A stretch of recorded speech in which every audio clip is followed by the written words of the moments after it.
Well, good morning, good people. Hi, Jason here with Green Country Agroforestry. I just realized something. Green Country Agroforestry, Agroforestry actually has the ARGO in it, so I guess I am still in my ship. It's been a strange year for me. Ground's frozen right now. We're not doing a whole lot of gardening, so I figured I wanted to talk to you a little bit about what went down on January the 20th with the inauguration. And what that means for you if you happen to be living in North America, or maybe in anywhere in the world that's affected by what goes on in North America. Just some thoughts that came to me whenever I observed what was going on there. I'm going to take this inside because it's pretty cold. I've got the ducks fresh water, and they're out there in the corn patch foraging on our cover crop that we put in at the winter wheat. So I'm going to go ahead and go inside and talk to you a little bit about what's going on in the world.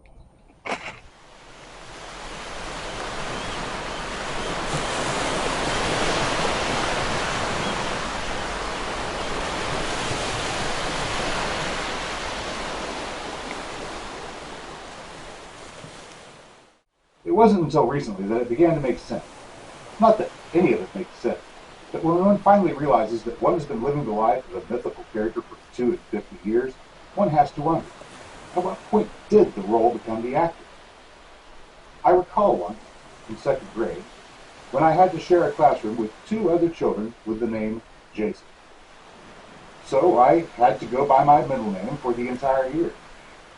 I think I might have been emotionally scarred by the experience, because ever since then, when being introduced, the words "the one and only" or "the original, except no substitutions" would rise in my thoughts and sometimes even escape my lips.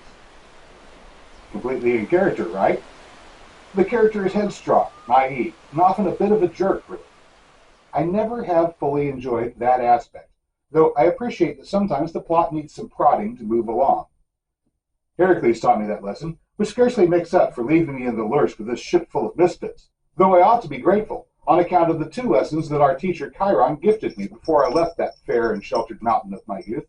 The first being, always speak kindly to anyone you meet along the way. I reckon speaking kindly of Heracles is as good as speaking kindly to him. To that end, I regret having once said that he ate too much and was too often absent when there was real work to be done. We all have our trials, even the sons of the gods. The other piece of wisdom that the centaur imparted was, always keep your word once given.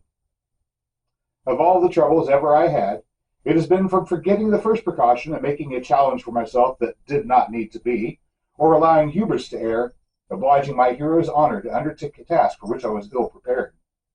I have lost many shoes on that account. Perhaps someday I'll share a few lost shoes stories with you. As I was saying, I had spent 52 years playing the role of this person called Jason, often asserting that I was the one true Jason, as if all others were somehow imposters. And at some point, I had become engrossed in the role. I drifted off to sleep somewhere in the middle of the ship full of fellows that was not built by my own hands. America, the land of Amerigo, the Argo.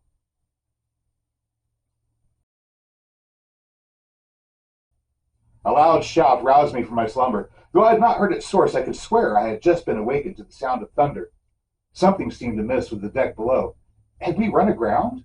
When last I was lucid, we had taken the advice of Phineas and entrusted the steerage of the ship to the hands of Providence, as it had been foretold that no man could guide a ship through the clashing rocks.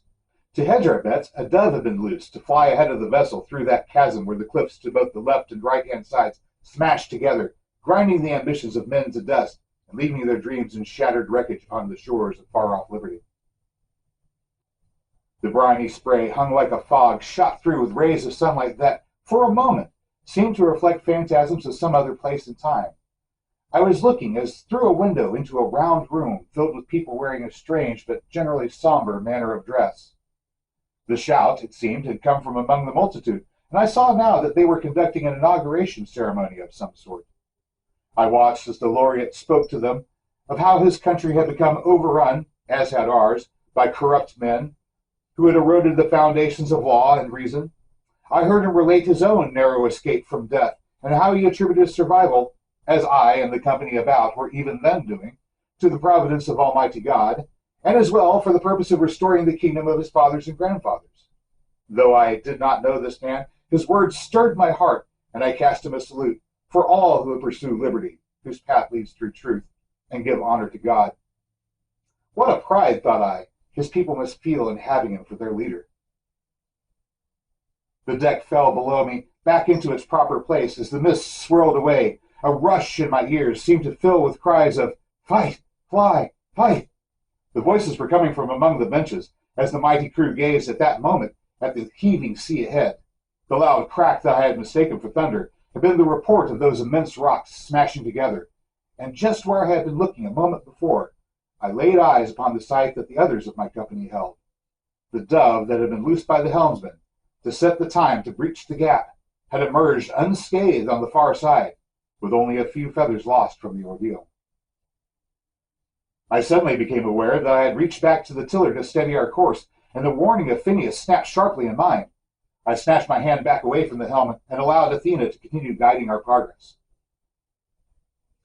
We had settled within a trough of the pitching deep, and were being even then drawn into the channel between the blue isles that guard the mouth of the Hellespont, that very place where Heimdall once kept watch and would give wind to his ram's horn when the way to pass between the worlds became opened by frost. I cast about the deck, noting that most of the men were still in their benches, but not all had a firm grip on their oars, having been entranced by that vision within the mist. I looked to Orpheus and saw him seated by the drum, still caught up in the glory of that sight. His eyes remained fixed upon empty space, and his lips moved to the lyric of some song unheard. I gave the bard a rousing shake, and bade him beat a double pace. I prayed the muse lend my voice strength, to match the sun of noble Thrace. Well, at this point, the character in the story will go on to give some sort of a rousing speech and rally the men at the benches to get up and start pulling at the oars to get past the obstacle that, of course, the dove has already navigated past, and that's all well and good, because that's the way the story is supposed to happen. But we live in the real world. And in the real world, we have this system where we have sent a certain person, and I say we as in people of America, have sent a certain person into office. He's managed to make it through the process, getting through the clashing rocks. He's there, actually got to his inauguration. Wow. And then some people are inclined to think that, okay, well, now that we've got Donald Trump in office, everything's going to be just fine, just peachy. It's going to be a golden age. Everything's going to be fine. That was all that needed to have happen. And I'm thinking, that's kind of a dangerous position to be in, because if you're thinking this, then you're just going to let the current pull you along. And at this particular junction, the current pulling you along is going to pull you right into those clashing rocks. The dove's gotten through. He's gotten his freedom. Now we've got to exert our effort and pull on the oars that we have, whatever our talent is, whatever it is that we're here to do, the purpose that we have for existing.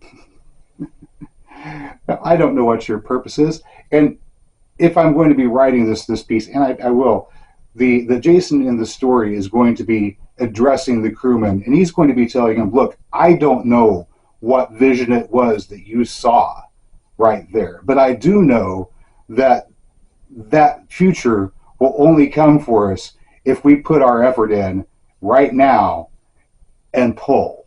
So that's essentially the message I'm going to pass on. Just like the story for the character, I would just say, hey guys, good for Donald, great, but remember, presidents come and go.